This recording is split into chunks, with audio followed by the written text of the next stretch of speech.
Well, welcome to the fundamentals of real estate. I'm glad you joined us today because we have a great question of the day. Question of the day. If I get foreclosed on or have a bankruptcy, can I buy a house again? Can I ever buy a house again if I get foreclosed on? Well, thanks for joining us today. I'm Angela Dillmon here with Keller Realty, Chesterfield, and this is my wealth building partner, Glen Calvin, Guild Mortgage, also right here in Chesterfield. All And what are we here to do today? We're here to say your life's not over if you get foreclosed on. But we're also here to give you some alternatives to foreclosure. So Right. we'll talk a little bit about the foreclosure process just so you know, and you know how fast that you really need to get ahead of things, right? So if you're having a little bit of trouble and you've just made a late payment on your house, you bet your antenna better go up, right? And you better start thinking about this and getting serious fast, because it only takes like 3 late payments and they're starting foreclosure. They could start it at 2, but most of the time I see it after the 3rd payment's late, you're in full-blown foreclosure. And when we talk mode. about late, we're talking about 30 days. I've had people panic because they after the 15th and they got hit with a late charge. You're okay. That really doesn't even have an effect on your credit. As long as you get that payment in before the 30th, you're okay. Always better off to make it as close to the 1st as possible. Absolutely. But once that 30 days is a big number in our business, and a 30-day late on your mortgage is a big deal. It's going to wreck your credit. It is going to affect your it's credit, make it hard to refinance. It is. Too. Oh, is it refinance? It's going to make it hard to rent. Yeah, we can talk make it about hard to rent. Sure, everybody looks at that credit score is a big deal. So priorities are a big deal. It really is. Yes. Earlier. Yeah. So, credit cards are unsecured debt. They cannot take anything away from you. Except the card. Right. That's it. Right. But they're not going to take your house, or they're not going to take your car. They're going to call. They're going to threaten. They're going to say whatever they can to get you to pay that money back. And it's going to start affecting your credit. It does. But you're not going to lose your home. Right. Same thing with a car payment. They can take the car back, but they can't do anything with your home. That's right. And I have seen people let their house payment go and get knee deep into foreclosure, and yet they're making their credit card payments and they're making their car payments. And I'm like, what? I kind of get you need a car to work, but this is your biggest asset. Call a bankruptcy attorney first before you even consider not making your house payment. I'd really rather see you in bankruptcy. There's Chapter 7s, 11s, 13s. There's all kinds of bankruptcies you can file. We'll give you a name of a good one. And discharge some of the other debt, then lose your biggest asset. I mean, the cost of living doubles every 20 years, and this is why real estate continues to climb. Low supply, it's going to continue to climb. And we're not seeing a lot of these short sales and foreclosures right now because the value of those houses are going up. But that's right. I kind of want to reiterate what we said before. We're not giving any legal advice, so talk to an attorney. They're always going to give you the best, and that would be part of your team. But don't despair and don't panic. Right, You're not the first one to ever go through this. And you're not going to be the last. It's not that bad either. Like if I file bankruptcy, do I have to wait 7-10 years before I can buy a house? No. How long? If I just filed bankruptcy and keep 24 my months. house? 24 months. 2 years. I can refinance. I could sell my house and buy another one. Right, and 36 months if there's a mortgage in there. Now, when we talk about the conventional loans, the ones that aren't insured by the FHA, those are going to be closer to 7 years. But you can still get an FHA loan. And I'm trying to think, maybe the guy that Hershey's Chocolate, I think he filed bankruptcy 3 times in his life. So there and you he go. died a multimillionaire. You're in good company if that happens, it just right? happens, yeah. And don't, that's right. It's okay. Don't stick your head Sometimes divorce in the sand. brings that on. Oh, yeah. Right? Divorce. And you're just like, wow, nobody has the money to pay anything now because now we're living in 2 separate places. And we've seen that can happen. Medical things, all these things. Injuries, illness, all that. If you do have a hardship, let's look at bankruptcy. Let's look at loan modification. Let's look at short selling. Let's look at all the options before you get to foreclosure. But when I bought that house, runs fast. When I bought that house, this is the promise I made, the agreement I made with the lender. I'm loaning you the money to buy the house. My collateral is the house and the lot that it sits on. Right. So the common sense, and we talk about this at closing, especially I spend a lot of time with first-time home buyers on it. If I don't pay my loan back, the bank has every right to take that house from me. Right. Now, the good news for you is the bank loses in that foreclosure. And it's much better for them, and they have some rules that they have to play by too. to work with you, like we talked about, to do the modification, to Right. do the forbearance. Look at other things, because you can stay in your home while you're short selling. You can stay in your home while you're in bankruptcy. You can stay in your home. That is a big deal. But on a foreclosure, once you're 3 payments late, that's only 90 days. It's only 90 days. 90 days, and all of a sudden you find yourself in foreclosure. Now, the process is they're going to send you a letter when you're the first 30 days late. Then they're going to send you another letter when you're the second 30 days late. And it gets published in the journal, so right. you're going to get a lot of solicitations. A lot of people that buy, buy, we call it knocking on your door. That's right. Real estate, trying to get you to short sell it to them really cheap, right? Yes. Is that right? Or let's just say you do have a lot of equity in home. You have $100,000 worth of equity, which means what it's worth versus what you owe. There's $100,000 sitting there, and sometimes people will just walk away from that and sell it to some investor who can do it in 2 weeks. Right. Just because they don't want to go through bankruptcy and don't want to go through these things, and they only walk away with $20,000 when they could have walked away with $100,000.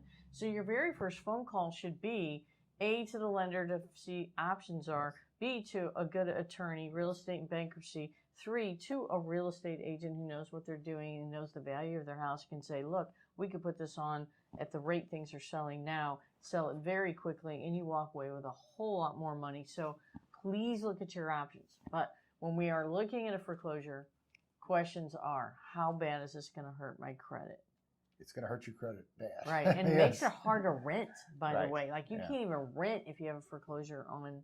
Makes it hard to rent if you have a bankruptcy. But if you do bankruptcy for credit cards and cars and things like that, you can stay in your home. Right, you don't have right. to rent, right? And again, you're going to have to consult the attorney, but Yeah. I have seen people make and you can stay in your house, reestablish your credit, sell that house, and buy a new one through the FHA, and is just over 2 years. So there's a couple things that can forestall foreclosures. Bankruptcies can delay them for a while until they extricate the real estate from the bankruptcy and say, hey, that's not going to be part of it. Then it'll start over again. Right. Loan modification for some lenders can completely halt foreclosure, but not all lenders. Short sales sometimes will push off a foreclosure a little bit, but most of the time they run parallel, and you're running crazy trying to get a short sale in, which takes a long time in order to try to avoid a foreclosure. So communication early is of the essence here. Now, on a foreclosure, they're going to send you a letter, and then they're going to send you a letter with a sale date. Yep. And it's they're going to say send it's you a going to be registered sold. letter that you have to sign. I received this letter. And right. it's going to say you're going to be sold on the courthouse steps on X date. Now, they also may send you a letter, what they call cash for keys. Right. They're like, hey, if you I'll give you $1,500 or $3,000 to move out if you'll just leave the house nice. Right, and that's just called give me the keys. Deed in lieu of foreclosure. Yeah, now deed in lieu of just means I'm going to sign the house over to you, and you don't have to go through the courthouse steps, Mr. Bank, and you don't have to use as many attorneys, and you don't have to waste as much time and lose as much interest. So it's not a short sale. You're actually giving the house back to them, but you're doing it voluntarily. That is another way to go. Right. But they will send you a letter a lot of times with cash for keys, and they'll give you a little cash to help you move if you'll just hand over the keys nicely. And if you don't and you wait, then it will go to the courthouse steps. Sometimes it gets sold there. Sometimes they won't meet the minimum there, and the bank will just say, it's mine, I buy it. Right. Or if you have a first and a second mortgage, that second lender will actually go and buy that to protect themselves. And then you got to deal with the second mortgage guy, because now literally once it gets sold at the courthouse steps, and this doesn't happen now, the sheriff can actually come and take your possessions and move them out. Put them on the street. Yeah, it's rare that happens, and I've seen it happen to where the person that buys the house allows you time to get out and actually allow you to rent it, but you can't guarantee, you can't count on that. No, you can't. You've got to be smart about this. You've got to face this head on. You do, and if you have a second mortgage and you stop payment on that way earlier than you stopped on the first, you might, I didn't make my house payment on my second mortgage, my home equity loan, and they're not doing anything about it. It's because they're not going to foreclose. They can't foreclose with that first sitting there. But that debt sits there. It keeps accruing interest. And when you go to either sell it or there is a foreclosure by the first, it will come back to bite you. It's going to be a big number, right? Yeah, because not only interest, penalties, attorney's charges, they add all that stuff on. They add all on. So if the second lender has to buy it, then he contacts you and says, hey, you're probably going to get out now. And if they have to sell the property, so let's just say you have a first or a second, doesn't matter, one of them forecloses, and it gets sold and the bank sells it. So you're out of the house, the bank sells it, and you're like, okay, I walked away, no big deal. Is it a big deal? Yes. Yes, Because they it can come back to you is. for that debt. All right, so let's just say they sold the house for $300,000, but you owed $325,000. You're responsible and then for they that had to subtract all the selling costs off of that, and add they in only their got attorney's like fees, yeah. add in their Let's penalties. just say they only turned out with $270,000 by the time they get done paying all their attorneys and realtors and all this other stuff, cleaning the house up, painting it. Sometimes they carpet it, all the things.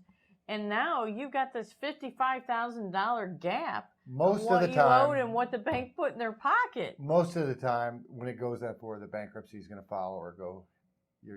It's your best bet is to file bankruptcy. You have to talk to a good bankruptcy attorney at this point, right. because they can come after you for the difference. They call it phantom debt, or they also call it a deficiency judgment, and they will come after you for that. Now, eventually you're like, you're going to have to it's deal sold with that. and it's been a year or it's been 2 years. The bank can still come after you that much later. After you're like, get yourself reestablished, maybe you got a new job and whatever, and now you're making some money. They're like, oh, hey, by the way, you still owe me $55,000. And you're like, oh, what? Right? So you have to talk to a good attorney about this when you're going through foreclosure or a short sale or anything else. Short sale is one way to avoid it. Got a good podcast on that. And so look at your options, communicate early. And don't be afraid to talk to us. The reason why we wanted to do this podcast is because both of us have come across this. Both of us have had these clients that come to this with these situations. Yeah. And here's the good news. 2, 3, 4 years down the road, they're doing fine. They got through it. They got assistance. It's not the end of the world. That's why we started with don't despair. Yeah, don't despair. Reach out to people that can help you. Right. Don't call me after you've missed 3 payments. Right. Call me after you've missed 3 payments. Yeah. But please consider calling us before, right? Way before that. You miss 1 payment, or you can't pay it, or you're starting to get behind. Or you feel like you're in this all alone. Yeah. You're not. And this happens to a lot of people, a lot of people. We're going to point you in the right direction. We're going to make sure you get the right kind of legal advice. Right. And you're going to have our experience. It's really tough once you pass 3 payments to recover and try to avoid a foreclosure. It's very hard.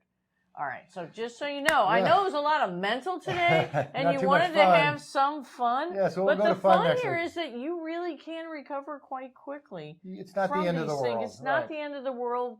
In some cases on the FHA, you can get a loan 3 years later. If you just bankruptcy, Glenn, how long is it? It's only 2 years if you kept your home and filed bankruptcy on other stuff. So don't despair. There's a lot of alternatives out there. Let's just try to get you through it without you owing a whole lot when it's done. Amen. Yes. All right? Yeah. All right. Well, thanks for joining us today. We're so glad you did, and we're always here for you. Till next week. We'll see you then. All right.